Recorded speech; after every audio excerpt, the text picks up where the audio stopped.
My my first question is, I don't know a whole lot about your background. I know you're born in Florence, but you grew up in Hoover. What were some of the defining moments for you growing up that eventually led you to a baseball career? Um, well, just just learning about baseball, you learn just like every other kid does. You're playing t-ball. Actually, in those days, we didn't play t-ball. We just played regular baseball, and you played for a team that was sponsored by some corporate entity, and that's the name was on the back of your jersey. Um, I just remember early on, I was I didn't play in like a 8, 9 year old league or a 7, 8 year old league. I played in the league that when you were 9 years old, you played with kids that were 13. And that's how you played. And that was my first experience. I was 9 years old, playing in Memphis. And I remember going out and playing and didn't know the coach. I'd never been in organized ball. All I'd done was play catch with my dad in the backyard. And went out, and the first thing they did is stuck me out in left field because, I told them I'd never played before.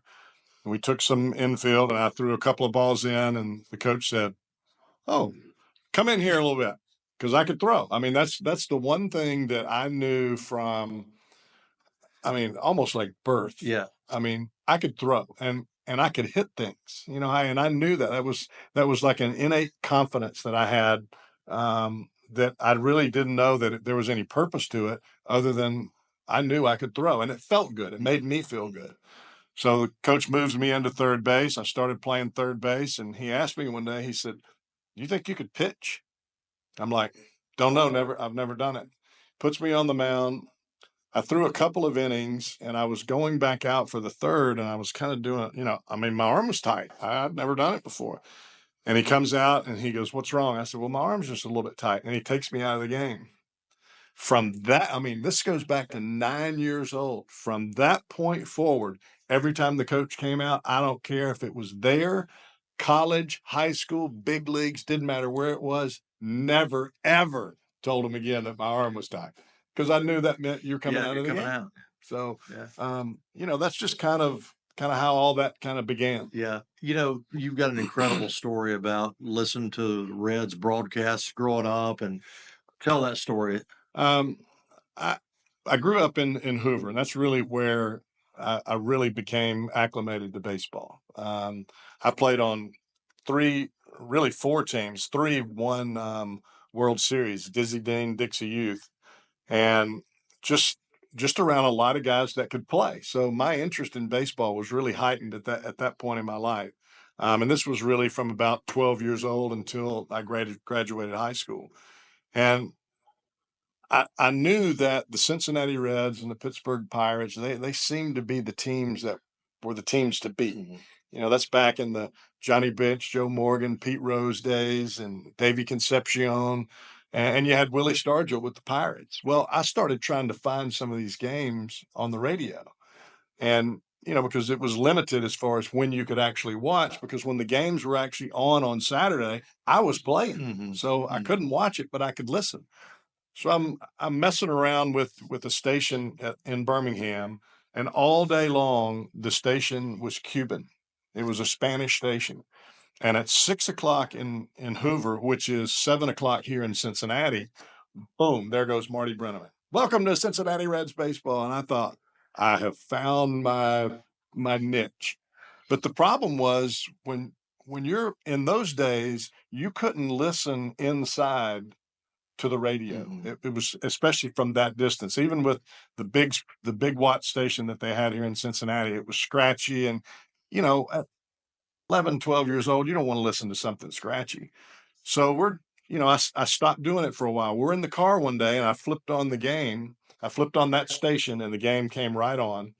And it was on 700, which is the big station here in Cincinnati. And I flipped it on in the car, and it was crystal clear. The whole time we're driving, it's crystal clear. So we get home, I go inside, I turn it on, nothing. It's just, we go back in the car, me and my dad, we go back in the car and we turn the game back on, and we're moving the car in the driveway up and down, back and forth in the driveway. And I'm listening to Marty Brenneman and Joe Nuxhall. And I'm thinking, well, this is how I'm going to be listening to the game. I mean, there were times where we go out there, we might have dinner out there sitting in the car, but we were back and forth in the driveway. I'm sure the neighbors thought we were nuts. Yeah. You know, a lot of people, and people don't realize this, like, if you were living in Alabama and especially in like the 50s, well, there was no Atlanta Braves. And then, on into the 60s, you either got Cincinnati Reds broadcasts or St. Louis. Right. And so a lot of people from Alabama grew up, like my dad grew up Reds fan. Well, in those days, the superstations began. You had TBS, you had WGN in New York, and then or WOR in New York, and then you had the Cubs broadcast. But the problem was all those teams were terrible. Mm-hmm. They were terrible. Mm-hmm. The Mets were terrible. The Braves were terrible. The Cubs were terrible. I didn't want to watch that. I wanted to watch the teams that were great. Yeah. Well, I couldn't watch them, so I listened to them. I mean, that's back in the glory days with the Big Red Machine, and I just became a Reds fan. And once you lock in, you are locked in. Yeah. You played what, 3 sports in high school? Mm-hmm. Okay, 3-sport athlete in high school, and so you're kind of going around the circuit in the Birmingham metro area. But there's a great story about you pitching in Mountain Brook, which eventually led you to Mississippi State. Yeah, I played quarterback in football. I wrestled, had to lose a lot of weight to wrestle, and then right after that, playing baseball. But I was pitching in Mountain Brook. Now this was my senior year in high school. This was early in the season, and I pitched a great game. We were at Mountain Brook, and I think we won 1-0. And when the game was over, we're all hyping it up over there in the dugout, and here comes the umpire that was from behind home plate. And he goes, "Hey, would you ever be interested in looking at Mississippi State?" And I'm thinking, would I? Because I had been to Mississippi State when I was 14 years old. We played in a Dixie Youth World Series at Probst Park in Columbus. And our coach on an off day took us to Starkville so we could see the field and I'd never seen a field like that. I mean, we played on dirt and, chain link fence, all that. We get out of the van, all of, a bunch of 14-year-olds, and we walk out on the field. I took my shoes off. I mean, that's how nice that grass was. And we're walking around, and here comes this little old guy with smoking a cigar, and he said, "What you boys doing?" And we told him what we were doing. He puts us back in that van and takes us around and gives us a tour of the campus. You know who that man was? Ron Polk. Yeah. Come full circle, this Lindsey Tennant, who was a Mississippi State grad and an umpire, that introduction all kind of meshed together, and he called Mark Johnson and he called Coach Polk and said, "Hey, you need to look at this kid." All the way, you talk about God things and the way things happen. I got that scholarship to Mississippi State, and I could have gone to UAB or South Alabama. Harry Walker at UAB wanted me bad. I mean, he was willing to just do whatever to go there. But I remember that about Mississippi State, just the facilities and the grass. Oh, man. So I take the scholarship to Mississippi State, and I pitch all through the fall. And I come back home, and I'd done really good. And I came back home, and I told my dad, I said, "I tell you what," I said, "why don't we call Mr. Tennant and see if we can go maybe have lunch or have dinner or something and just tell him, thank you and how things are going." He had already passed away. So when people say God puts people in your lives and then they're gone, that was one of those.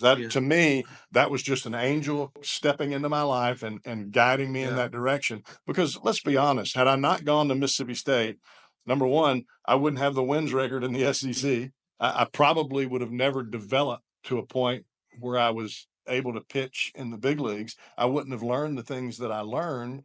So maybe I'm not sitting here right now. Yeah. When you think about all-time greatest Mississippi State teams, and I know that they won it recently, but when you think about all-time greatest teams, the 85 team certainly is really the first one to come to mind. So, with Clark, Palmero, Thigpen, and yourself, I mean, those are kind of the big names. What is one thing about that team that maybe we don't know?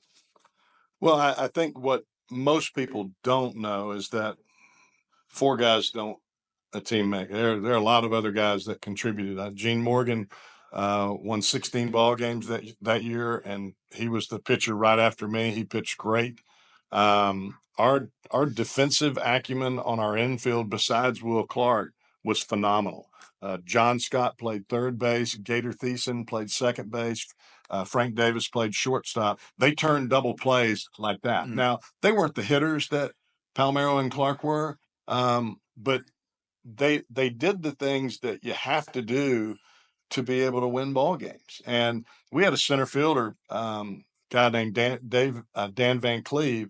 I can still remember the look of his neck when he dove full speed into the wall to catch a ball and snapped his neck back like this, and he's still laying on the ground. I didn't know if he was alive or dead. And the ball is sitting in the glove. You know, it wasn't one of those where he kind of alligator armed, oh, there's the wall. I mean, full speed. But that was the element that we played with. And I think every single ball game that we played, there was never a team on the other side, a pitcher, an opponent, ever, that we didn't think we could beat. So you end up in San Francisco. It wasn't the Reds, but it's a major league team. You've got a 9-year career in San Fran. Tell me about the most memorable. Obviously, you've got an All-Star appearance in 1990. You've got a World Series appearance in 1989. For you, when you think about your San Francisco Giants career, what are the things that really pop out? There's probably a couple. You remember your first game, and I can remember when I got called up, we were in San Francisco. I basically got all my stuff, and it wasn't much, because I didn't have anything. I mean, I'd been in minor league baseball. I was working at Consolidated Freightways just to try to get by. I mean, that had nothing to do with baseball, you know, just loading trucks just to make it, because you make nothing in the minor leagues. And I got to the big leagues, I put my stuff down, and I start hanging it up, and the clubhouse guy comes over and says, I'll take care of that. And I'm like, oh, okay, great. So they hang all my stuff up. That night, we're leaving, and we're going to Atlanta. Well, here we are. I was just on a plane. Now I'm on another plane flying all the way across the country to play against the Atlanta Braves. Now, that's back in the days of Dale Murphy, Andres Thomas, you name it. Anybody that was ever a Braves fan, you know the team I'm talking about. This was the beginning of John Smoltz. So we go into Atlanta, and I'm thinking to myself, wow, I'm gonna have a lot of family here. And I think I had 62 tickets that I had to leave for family coming to the ball game, and didn't know when I was going to pitch. You know, it's not like Little League where the coach says, all right, my dad's here, I'm going to pitch you today. So, first game in, we're losing late in the ball game, and I figure this might be my chance to get my feet wet. Sure enough, Roger calls down to the bullpen, get Brantley up, and I come in, and I remember standing on the mound, and I'm getting ready to throw my first pitch in the big leagues, you know, and I'm all hyped up, and I've got my growl going, and I'm ready to throw, and all I hear out of all these people at the ballpark is, "Come on, Jeffrey." My mom screams it out over everybody. Bro, nobody calls me Jeffrey. I had to step off the mound and regroup, because I went from this major league tough guy to this little 5-year-old little broke boy. You down quick. That. So that's one of those things. Who's the first batter you faced? Andres Thomas. Okay. And I went 3-0 on the guy. Yeah. And they weren't even close. I was so nervous I couldn't even spit. And I remember him standing back in the box, and I'm thinking, all right, it's 3-0. There's no way he's swinging here. And I threw a 3-0 pitch, and it was right down Broadway. And he hit an absolute rocket right at the shortstop. And I thought, oh, wow, is it this easy? Yeah. You know, it's just kind of, you remember those things as you kind of move along. I did have to tell my mom, don't ever say, "Come on, Jeffrey," again. You can say Jeff, don't say Jeffrey. But I also remember one of my early games there. I was pitching we were in the World Series, and we were playing the Oakland A's. That was the Bash Brother World Series. Now, the entire year in '89, every time another team got the bases loaded, that's when Roger would get me up. Roger Craig was our manager.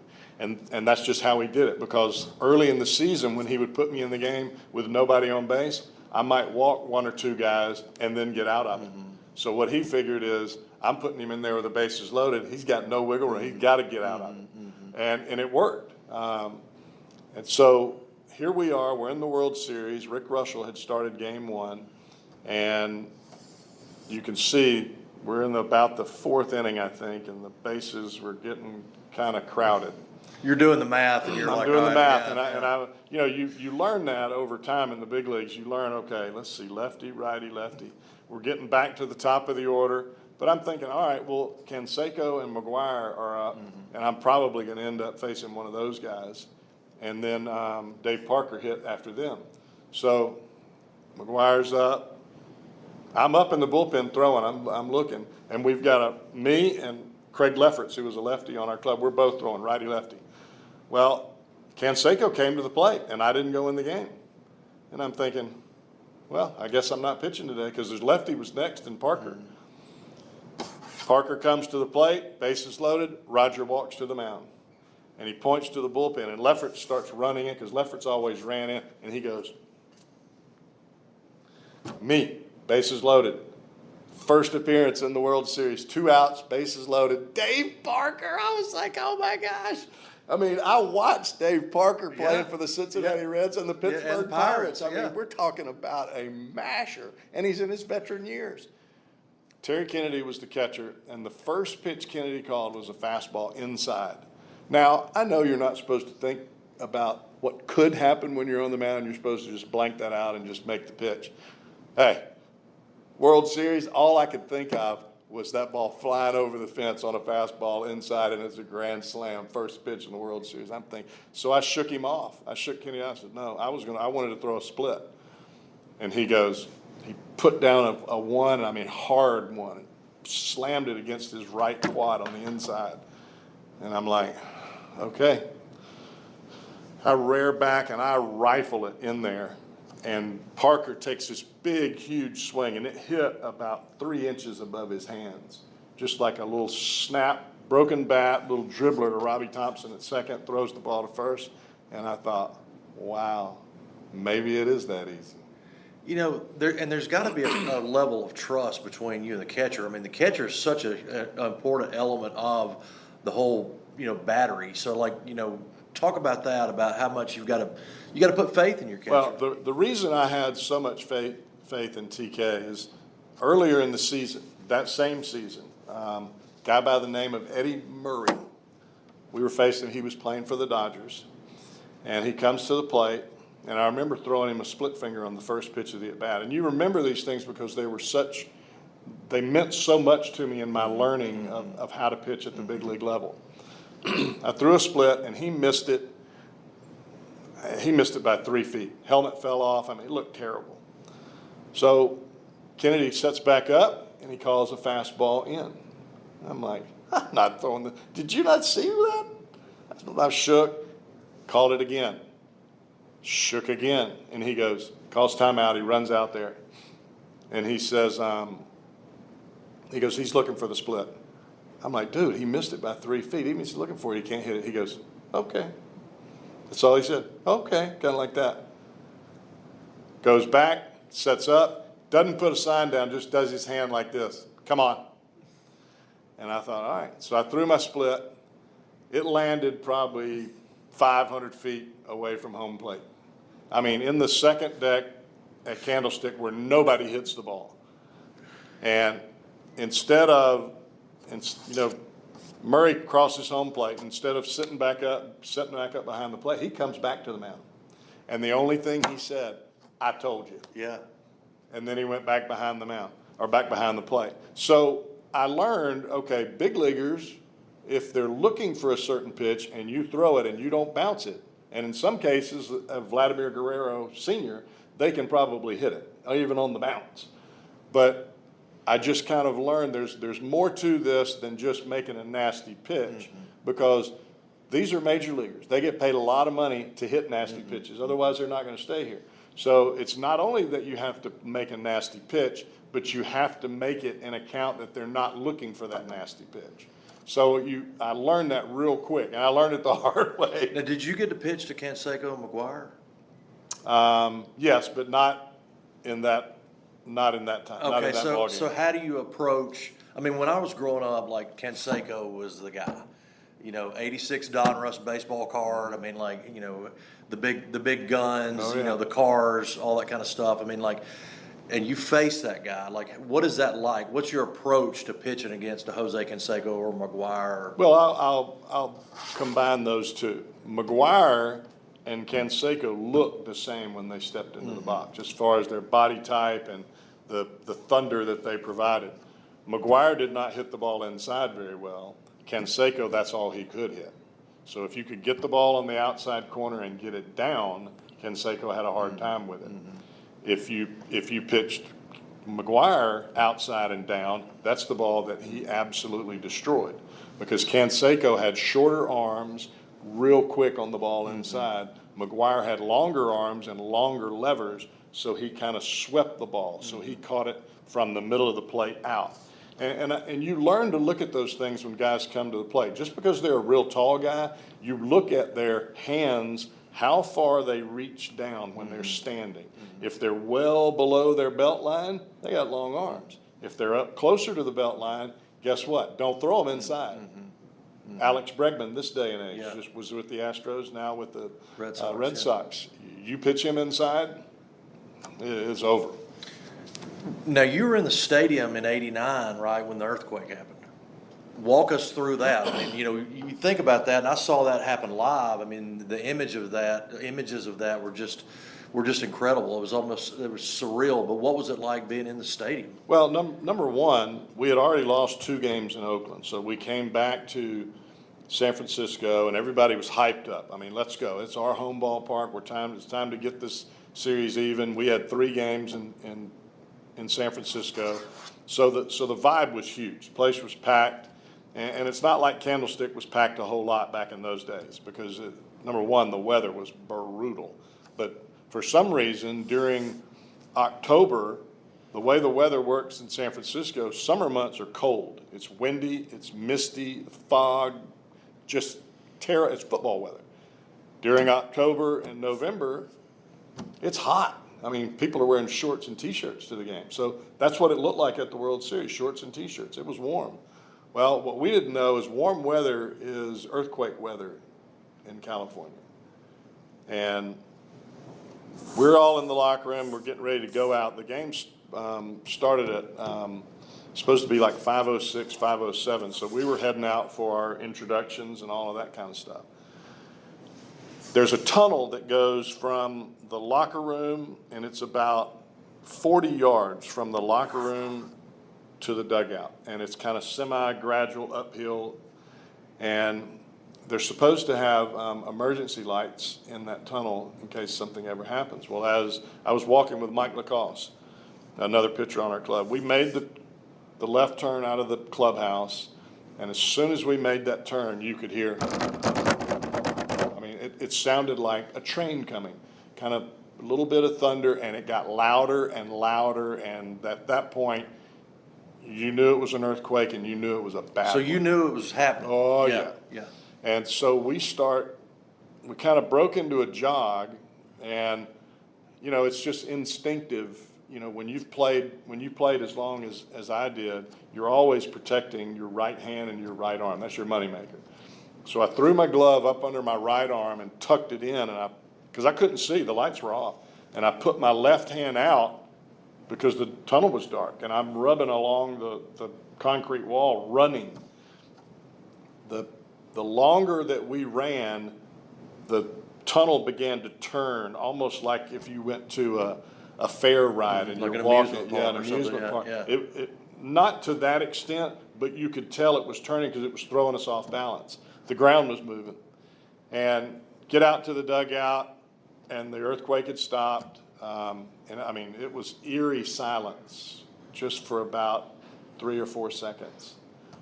And because normally when you're in a stadium, no matter what's going on, even the national anthem, somebody's talking, they're doing something. I mean, everybody was like in shock.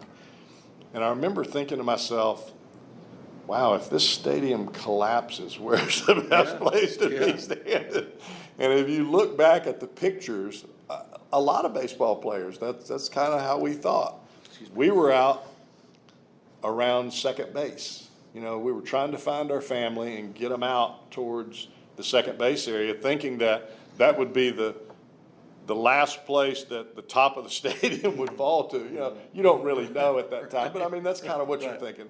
And I remember looking down and I had blood all over my pants, you know, and it was striking to me because the first thing I thought is, oh man, what happened? Because you don't want to run out on the line and be introduced for your first game at home with blood all over your hand. My left hand was bleeding from holding it on the concrete, the cinder block wall, and running. It had just shaved the skin off of my my fingertips.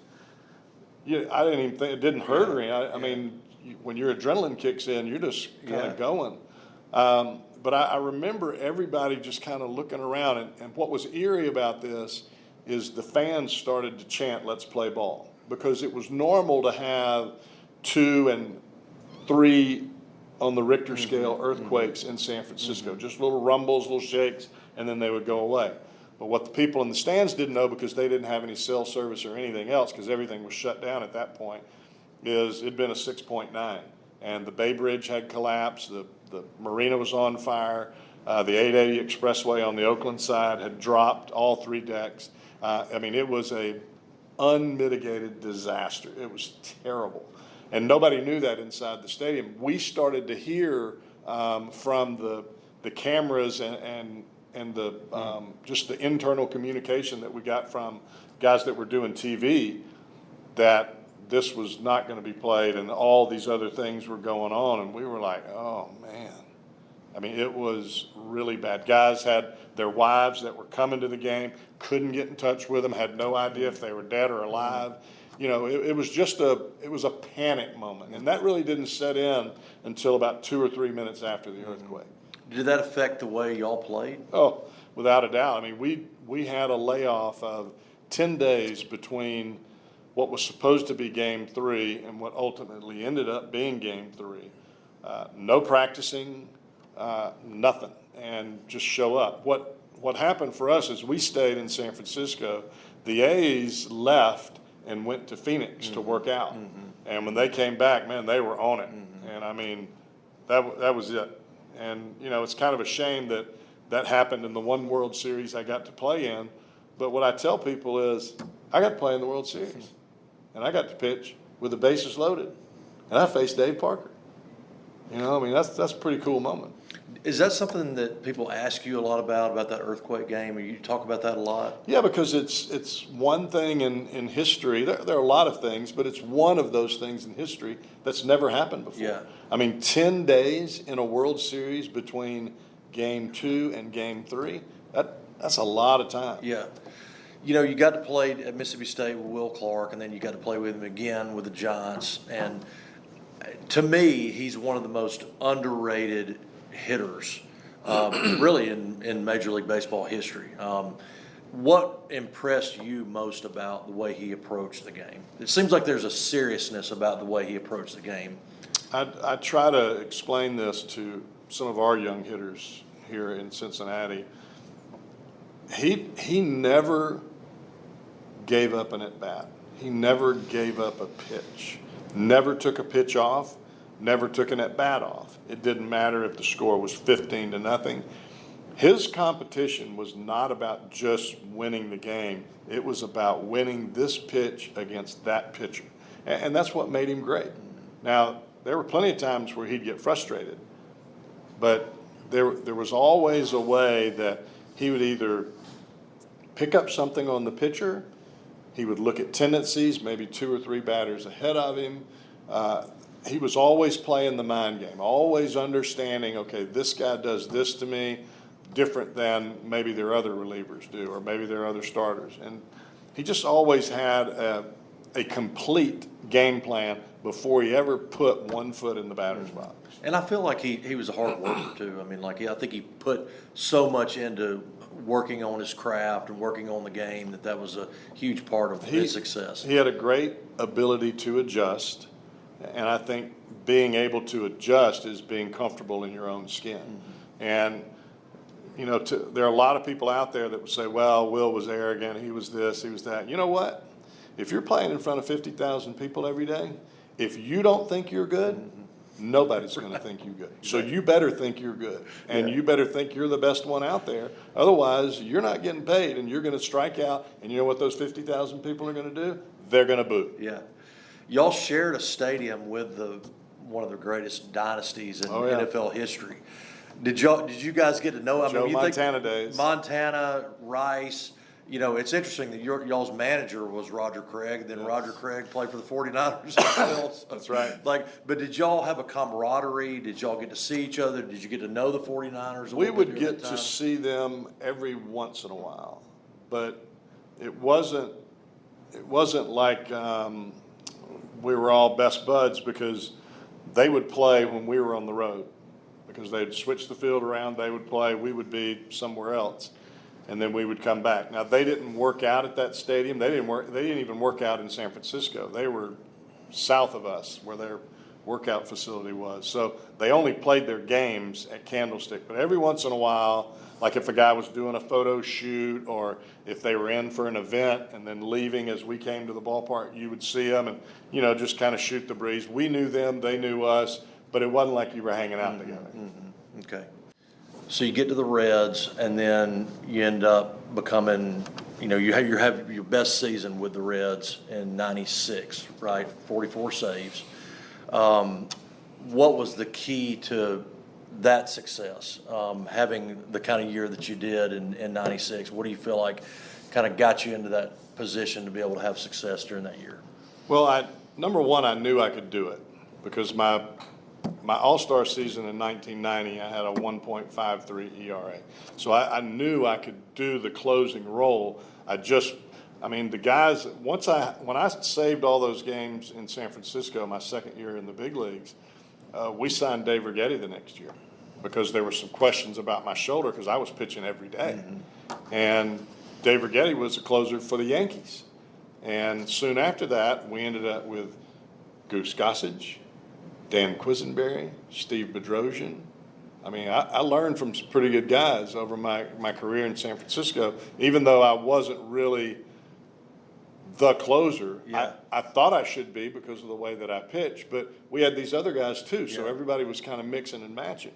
Now, when I got to Cincinnati, I knew right away the one thing that I wanted from these pitching coaches, Don Gullett and Grant Jackson, is I want to learn a shorter breaking ball. And I can remember going down bullpen over and over again with Grant Jackson, and we were working on getting a breaking ball. Instead of the big curve ball that I threw, we were trying to tighten it up where it would be more slider, less curve ball, if that makes sense. Because I needed something that I could throw for a strike when I was behind in the count. Because once you're around the league, everybody kind of knows what your tendencies are. That's just part of it. It's even more so today. So when I got here, I picked up that short slider, and when I did, it made me a whole different pitcher, because I had a split finger that would go to my arm side. I had a slider that would go to my glove side. And the thing about my fastball, and I really didn't know it so much at the time. I knew that hitters couldn't hit it that well, but the spin rate on my fastball was such that it looked way harder than what it actually was. I was only throwing 91, 92, but hitters were swinging when it was in the mitt, and they would hit other guys that were throwing 94, 95. So I knew I had something there, and I basically pitched backwards, sliders and splits early, fastball up late. It was a great key for success for me, and I got the opportunities in '96 to show that. You face Parker, and then you play in the All-Star game in 1990, and you faced All-Stars there. Oh, yeah. Who were some of the toughest guys? I don't want to limit it to just one person, but I'm thinking you probably faced Tony Gwynn at some point. But who, 2 or 3 toughest batters you ever faced? Well, as far as getting hits, there's no doubt Tony was the guy. Tony was one of those hitters that he could hit your best pitch, or at least in my case, he could hit my best pitch. Whether it was a fastball up, he'd lay off of it. If I tried to throw him away, he'd hit it to left field. If I tried to throw him in, he would cut it to left field. I'd never seen a hitter cut a ball. I threw a pitch into him one day. I thought it was actually going to hit him, and he hit it over the third base bag. Now, I'm on the mound thinking, the hell did he do that? You just Yeah. Those are things that That doesn't happen every day. The only way I could get Tony Gwynn out was to throw it right down the middle, because he wasn't expecting it. I never threw a two-seamer in a game except to him. And I threw it right down the middle. It didn't do anything. He thought it was going to move. It didn't move. And he was a little bit out in front, and he hit it to the second baseman. And I thought, well, that's what I'm doing from now on, because every pitch that I made that was tough, he either got a hit or he would foul it off, and I ended up with a 7 or an 8 pitch at bat. And when you're a closer, you're trying to minimize your pitches. Now, I'll tell you a quick story about Jeff Bagwell, because you asked about guys that could hit. First 17 at bats for Jeff Bagwell, I either struck him out or popped him up. And you get to a point where you know when a guy steps to the plate, he's mine. You know, kind of like Barry Bonds. When I faced Barry Bonds, he was a dead out every time until I've had my shoulder surgery. But I knew he was out, because I could play the mind game with Barry better than he could play the mind game with me. Because he wanted to hit a home run off me so bad he couldn't stand it. Because I played with him in San Francisco. He couldn't stand it. So instead of throwing him a strike, I would just get a little closer to him. And he'd try to spin on it. If he barreled it, he'd pull it foul. And then he'd try to adjust, and then he'd pop it up. But the story on Bagwell. 0 for 17. He comes to the plate in San Francisco. Boom, boom, just like normal. Had him down in the count 0-2. And I'm thinking, all right, this guy's going down. Fastball up and in, knocked him down. And I did that a lot. I mean, it was just, you know, I'm 5'9.5". You have to have some semblance of presence out there, or at least make them think you're crazy. So he gets back into the box, and he looks out there, and he kind of looked at me kind of funny. I thought to myself, don't look at me like that. And I threw another one up and in. That was the worst move I could have made, because all that did was make him mad. And the next pitch he hit dead center at Candlestick, and it landed back in that abyss back there where you thought, oh my gosh, balls don't go back there. I didn't get him out for probably another 5 years. Oh, wow. And those are things that when you hear the phrase, let the sleeping dogs lie. Yeah. I should have just kept right on doing what I was doing. Don't let him think about it. But once he forgot about all the things that I did to get him out, and he just got mad and said, all right, I'm hitting this ball, then I was in trouble. What percentage of pitching is sheer athletic ability versus mind games? Athletic ability gets you to the big leagues.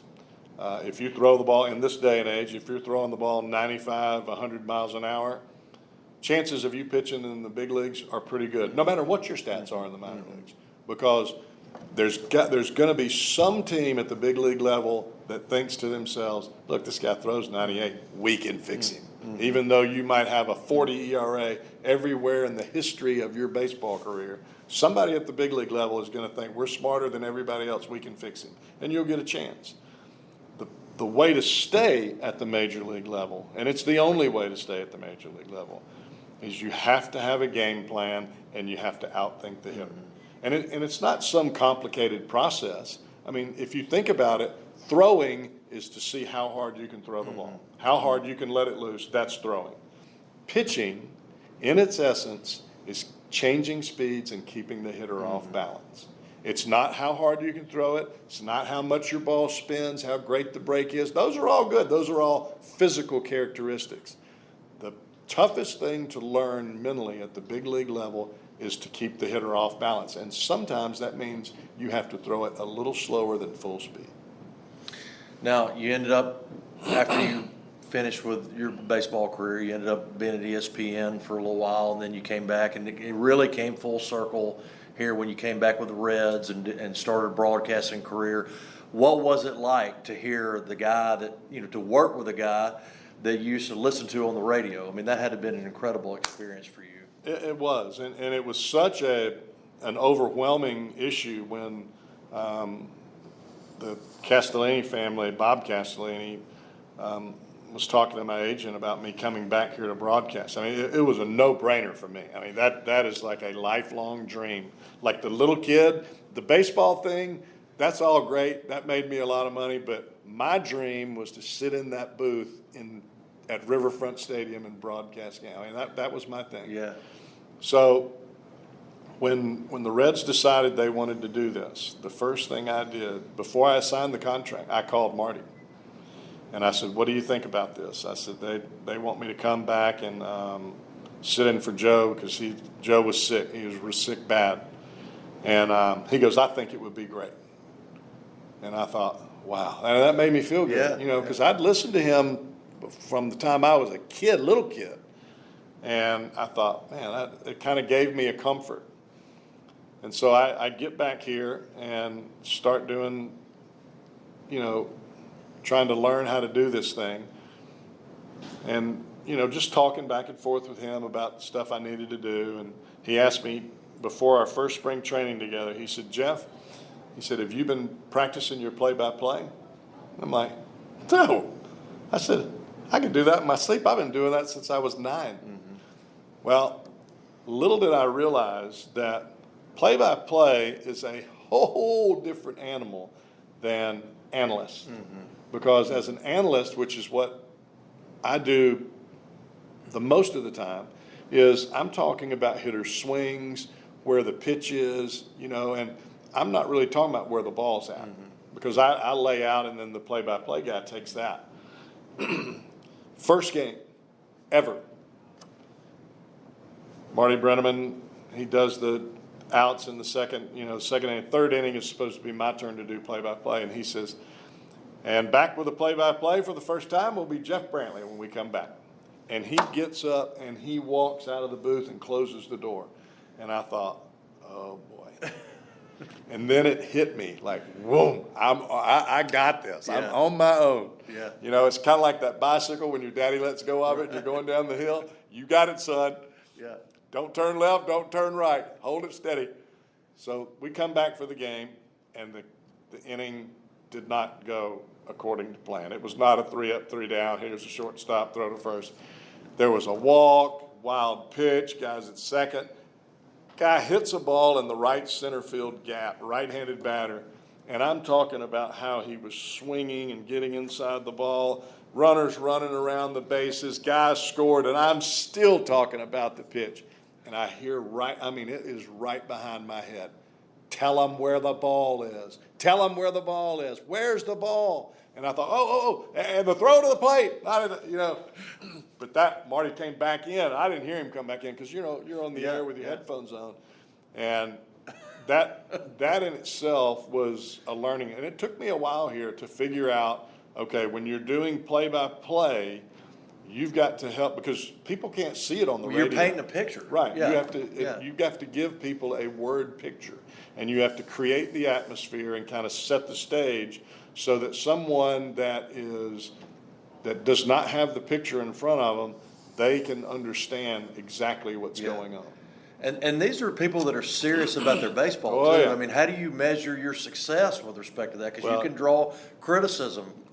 Cincinnati is by far the most rabid radio listeners, mm-hmm. and they will let you know. You got to tell me where the ball is. You got to help me understand. And I get that, but that they're loyal. Mm-hmm. No matter what you're doing, no matter where you are, they are loyal, and they will fight for you tooth and nail. And that's been wonderful for me. Mm-hmm. When you think about this franchise, I mean, there's such a rich history. You and I were talking before about obviously the Big Red Machine and Pete Rose and Bench and Morgan and Perez and all those guys. And then, for me, it was that 1990 team that was such a great team. And then you think about it being the first professional franchise. But then there's also been some down years, over the last really 20 years. Right. So what is one, if you're describing the franchise to somebody else that may not know a whole lot about it, what is one word or one thing that you would say to describe overall this franchise? I think they're dedicated. I think the ownership and our general manager is dedicated to getting a winner back in to this ballpark and into this city. Creating that winner is much more difficult now than it's ever been in the history of the game, simply because of the revenue disparity. I think it's really difficult when you look at what the Dodgers are doing in Los Angeles and the Yankees do in New York, and really there are several teams that are out there that, man, even the Phillies. You look at the dollar value that they put up, and the Mets, and the Mets are still not winning. But you compare that to where the Reds or the Brewers or the Rays, I mean, there are a lot of teams out there that they're not able to spend that kind of money. So you have to be able to draft and develop your own pitchers. Mm-hmm. You can go and get hitters, and it's not going to break the bank. Mm-hmm. You can have hitters, and you can help them at the big league level to be successful, especially in our ballpark. Mm-hmm. You can't do that. You have to draft and develop pitchers. You can't go sign them because nobody's going to give them up.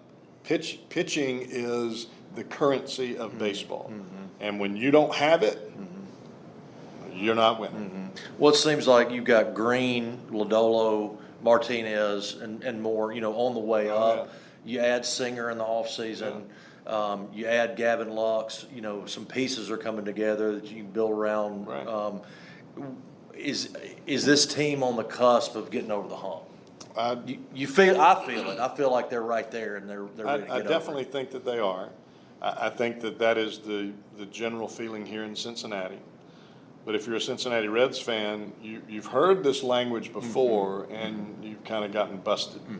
I think it's going to take a little while and some consistency from this young ball club. Now, they got a great manager in Terry Francona. He is tremendous at lifting the spirits of those kids, regardless of where he's been, whether it's been in Philadelphia, he was in Boston, he was in Cleveland, and all of those guys will tell you, man, it's just a joy to come to the ballpark every day. And you think as a fan, dude, you're getting to play baseball. How can you not be pumped every day? It's a grind. Yeah. It's 162 games in 182 days. Yeah. You might play one day in New York, and the next day you're playing in Los Angeles. There's some physical toll to it. So you have to have, number one, that's why people focus on leadership so much, mm-hmm. because you push guys in a positive direction. You push guys out of their comfort zone to be great. And that's what Tito does. And Tito can bring you in the office and tell you that you stink and you've got to be better, and you leave the office thinking, oh, man, this guy loves me. Mm-hmm. Now, that's the best managerial work you can do. It's not the time to bunt or maybe I should hit and run here. That's a bunch of crap. Mm-hmm. That's what gets thrown out there for people that don't know baseball. What managing is about is making your team come together and lift your guys when they're down and temper them when they try to get too high. We got to close out because we got people coming in. I think they need this room. So I don't want to conclude this interview without talking about your faith and your family. Your faith has obviously been a big part of your life. Going back to the San Francisco Giants days. But what does your faith mean to you? Well, I think from my perspective, every person has to figure out a way to find some strength. Life gives you a lot of curveballs, if you will. And for me, that's always been my faith in Jesus Christ. And I think from my perspective, there's been a lot of times where God has been right here on my shoulder. There's been a lot of times where I thought God was nowhere to be found. He was actually sitting on this shoulder. Mm-hmm. So it's never that he's not here. Mm-hmm. It's me. Mm-hmm. It's my perspective. And the older I've gotten and the more that I understand my relationship with Christ, you have a chance to understand that he's always right here. You're the one that's pushed him off to the side. And I think when you make your decisions based on your faith, and I'm talking about little decisions, not all the big ones. When you make your decisions based on faith, you're always heading in the right direction. And there's not so many ups and downs. It just kind of stays smooth. Yeah. Well, man, I really do appreciate it. Too, it's been awesome. Thank you so much. And I just really enjoyed it. So, Me too. All right, I'm going to pause this real quick.